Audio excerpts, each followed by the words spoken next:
I wanted to become a therapist because I think people are fascinating to me.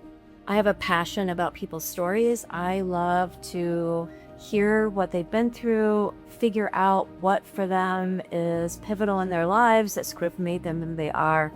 And people to me are just fascinating. And I'm really passionate about how people feel and how people tick and how people want to work on feeling better. And I think that's very, very important. My approach to therapy is developmental, attachment-based, schema-based, and psychoanalytic-based. So I like to look at the person as the whole in their environment and what has happened to them and what they're experiencing, and looking at what's going on inside, because I really think that does make a difference. Nancy, and I'm a psychotherapist. I'm here to help you create a better version of yourself, and together we can build a path for the future.